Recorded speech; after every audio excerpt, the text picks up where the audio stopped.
What is up, guys? In this video, we're saying goodbye.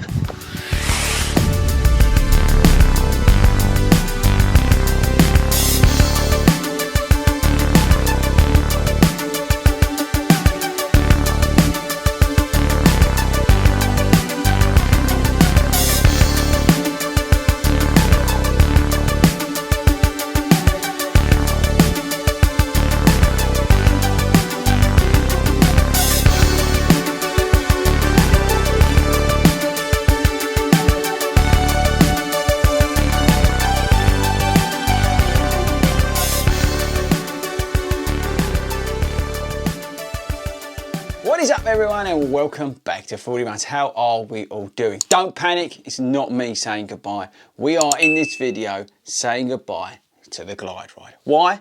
Because version 2 is out and we've got some awesome content loaded up ready for Glide Ride 2, but we want to be respectful of one of my favourite shoes, if not my favourite shoe, and we're going to give it a proper send-off. Now, what I want to know from you in the comments below, what is your ultimate all-round best running shoe? Which is that shoe that you probably still got, you're probably still putting miles on even though it's absolutely had it, a shoe maybe that you bought 3 or 4 versions of it, all that sort of stuff. Let me know in the comments. And also, what was your, all-time favourite running shoe? Let me know in the comments and I'll dive in the comments when this video drops. So today we're going to be giving this shoe its proper send-off.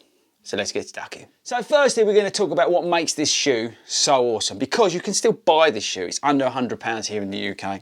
And I would really recommend, if you're looking for a longer run shoe, maybe a stable platform, maybe you bigger guys out there, I get asked a lot from people, who are slightly bigger, who are looking for a shoe.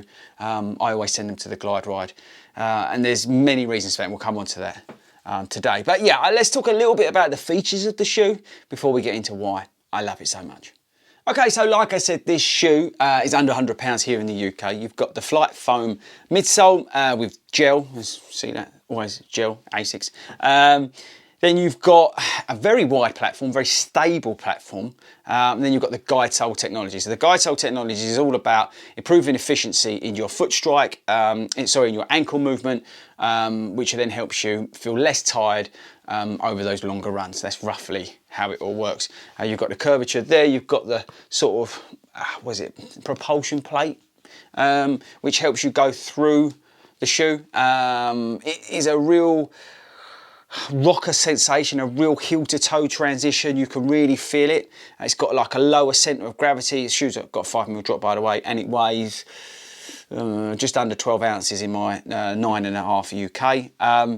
So it's not a light shoe, but it's quite well balanced. But yeah, sorry. It's all about providing that sort of very nice, smooth heel to toe transition, and just the rocker with the elevated toe just taking you through your stride.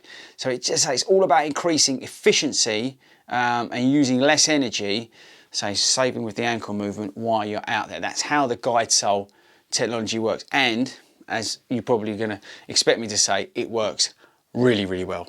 Now, the shoe's not the most breathable shoe in the world. I mean, there's far better, more breathable shoes out there. I mean, that's like tracing paper. But the shoe does exactly what you want in terms of a shoe for a long run, in terms of breathability. I mean, it's not the thickest thing in the world, but it's comfortable, I would say. That's probably the best way to describe it.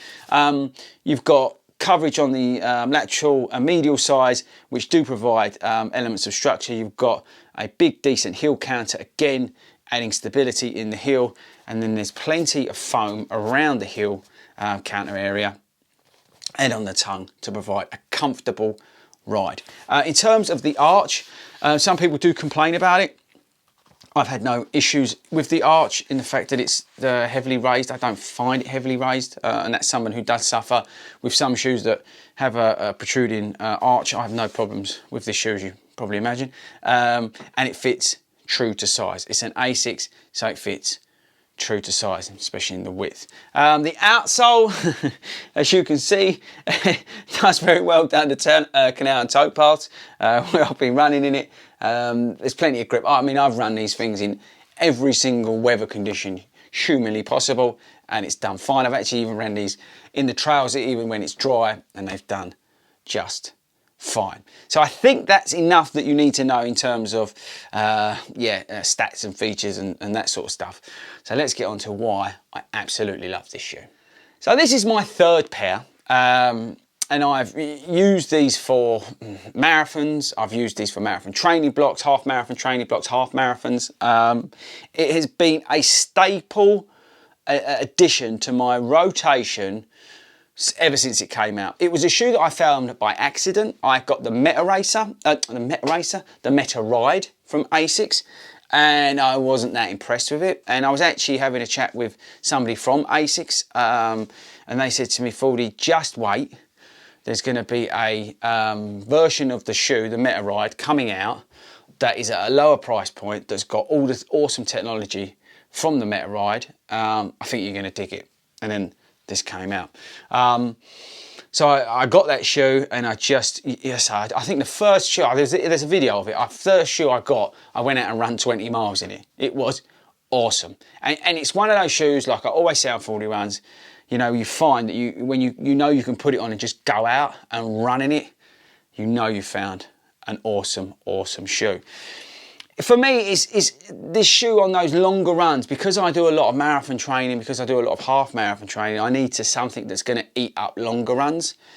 And I want something that I can use for easy paced longer runs. Now there's multitude of shoes out there. For example, you've got the new Nike Zoom X Invincible. You've got the 1080 version 11. You've got shoes out there that can do the job. But for me, this just ticks all the boxes in terms of stability. Don't forget, I'm a mild pronator, a lazy pronate, so when I'm on those easy runs, I do rock about a bit. I want something that's stable. The weight's not a huge issue for me. Obviously, I don't want something like an Ultra Boost that weighs more than a bus.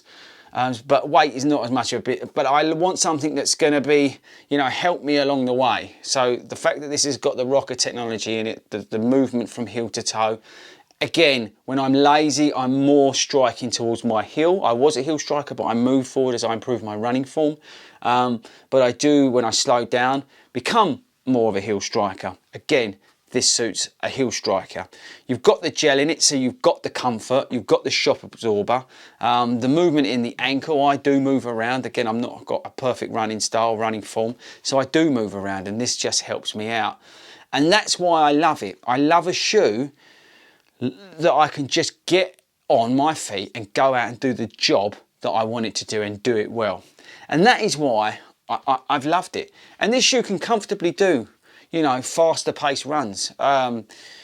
It can do speed sessions if you want it. I wouldn't, if it's the only shoe you can buy, then 100%, obviously I would always recommend you pick something lighter and faster to do those speedier sessions in. But if you can't afford that and you can only get one shoe, this can do those, those faster pace sessions. In particularly when you're doing longer runs and you need to put elements of goal pace in there, this can soak it up. Because of the technology in it, you can transition to those faster paces, and then you can come back and it just absorbs it all. And that is why I love it. And I am really sad to see it go, because it's been a part of my life, and I joke about it, that we always try and get the glide ride in the video, and you guys muck about of me as well about it. But it's been a massive part of my life. I can't remember which marathon it was that I ran in a pair of Asics Gliderides, but was it Chelmsford? It might have been Chelmsford. But I've trained for a lot of marathons in this shoe. It's really helped me out. I think it's improved me as a runner. It made me more efficient out when I'm doing those longer runs. And that's why I reminisce about it, and that's why I love it so much. And it is a sad day. It is a really sad day. But we've got Glideride 2 to look forward to. But like I said, we're not going to talk about Glideride 2 today. We're going to give this what is, I think, a remarkable shoe for me. And again, let me know in the comments, have you enjoyed the Glideride? How have you got on with it? And if you can still get it, I would recommend, don't tell Mrs. Fordy, but I'm probably still going to sneak another pair of these in, because they do this black and blue version.